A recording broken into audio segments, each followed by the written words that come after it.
¿Por qué ha sido tan difícil, después de tantos años, 2 fiscales, Néstor Humberto Martínez y Francisco Barbosa, saber quiénes son los responsables del escándalo de Odebrecht? Pues porque todos los más importantes del poder están metidos.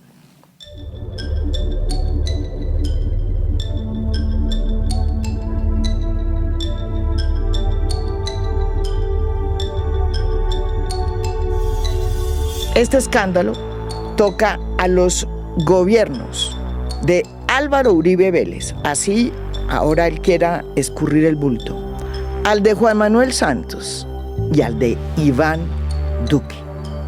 Así ahora él también quiera escurrir el bulto. Las relaciones entre Odebrecht, la multinacional brasilera, y el uribismo fueron más que cordiales.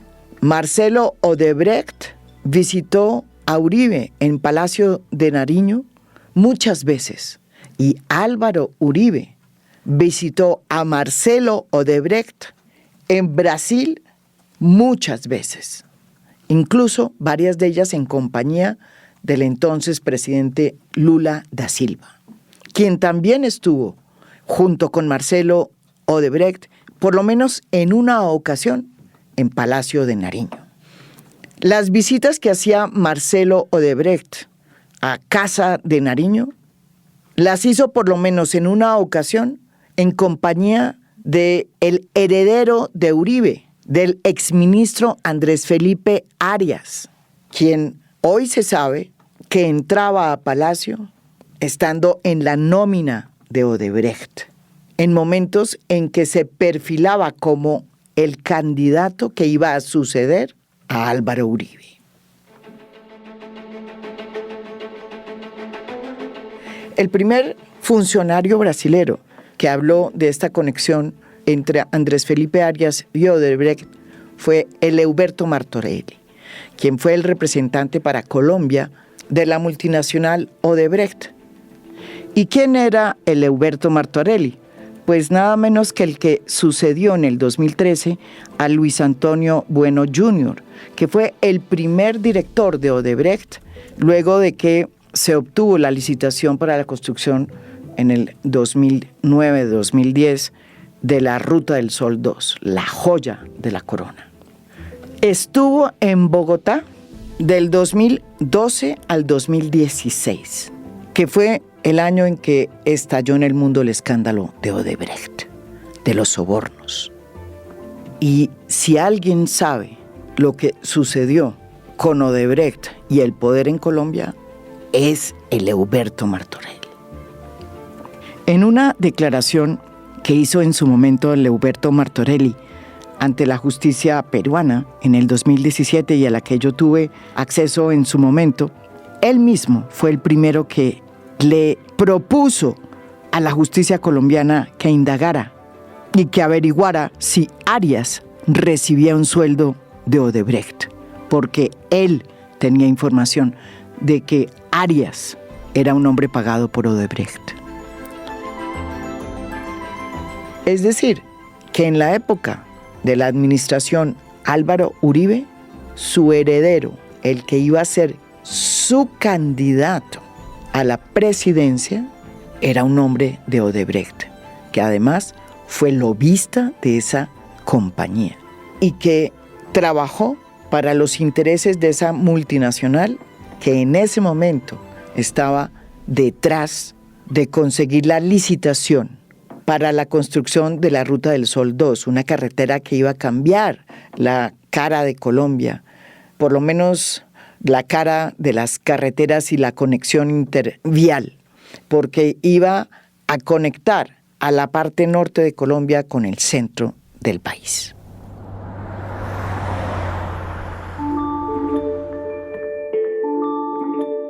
Hoy sabemos que Uribe no solamente tenía de lobista en su gobierno a su candidato querido, que era en ese momento Andrés Felipe Arias, sino que también otro pupilo suyo que había trabajado en Invías y en otros institutos en su gobierno y que no le había ido nada bien, Daniel García Arizabaleta, también estaba pagado por Odebrecht y era lobista de esa multinacional brasilera.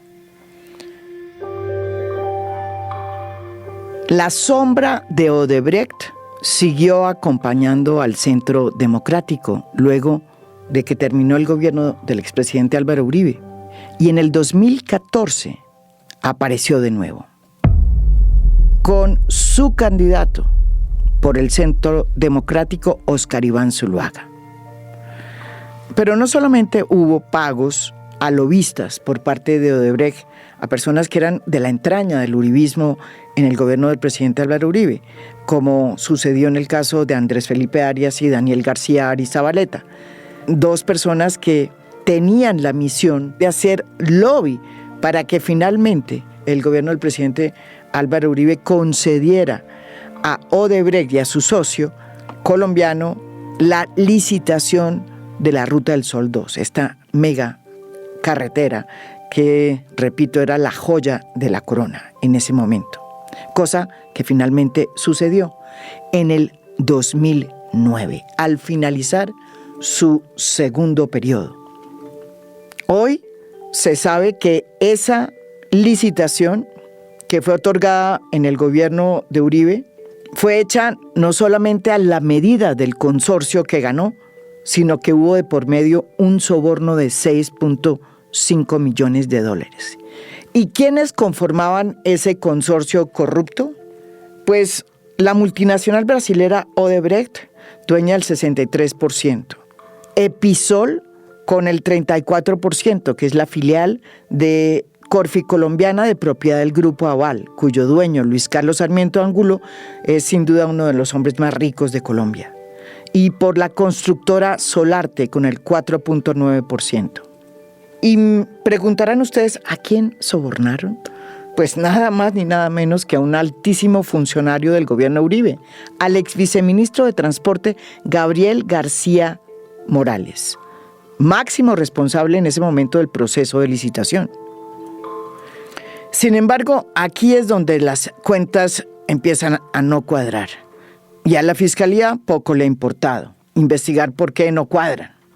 Ni a la de Néstor Humberto Martínez, ni a la de Francisco Barbosa.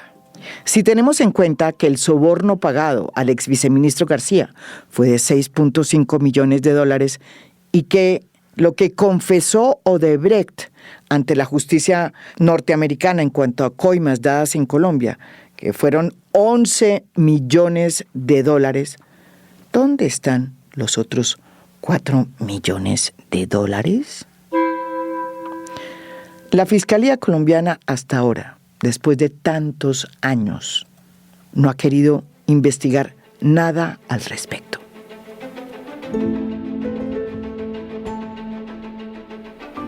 Este escándalo también toca al gobierno de Juan Manuel Santos, porque fue precisamente a través de la concesión de la Ruta del Sol 2 que se implementó el mecanismo para desviar los recursos de la carretera, para pagar nuevas coimas y sobrecostos con el propósito de financiar políticos en las elecciones al Congreso y para contribuir a la campaña de reelección del presidente Juan Manuel Santos en el 2014.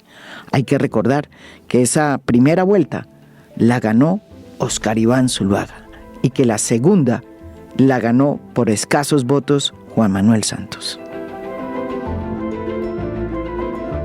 En el próximo capítulo abordaremos cómo la sombra de Odebrecht siguió acompañando al Centro Democrático en el 2014 con su candidato Óscar Iván Zuluaga y cómo, a pesar de que todo lo que se denunció en ese momento en materia de financiación ilegal de esa campaña y que la Fiscalía nunca investigó, 4 o 5 o 6 años después, es revivido para imputar a ese ex candidato, Óscar Iván Zuluaga, en una movida de la Fiscalía que también deja muchos interrogantes, porque de plano excusa de cualquier responsabilidad al Centro Democrático, al expresidente Álvaro Uribe y a Iván Duque, que después llegó a ser presidente.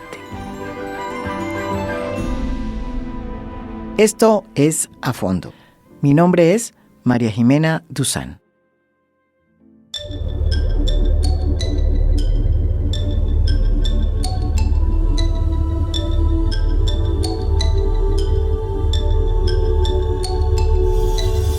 A Fondo es un podcast producido por Mafialand.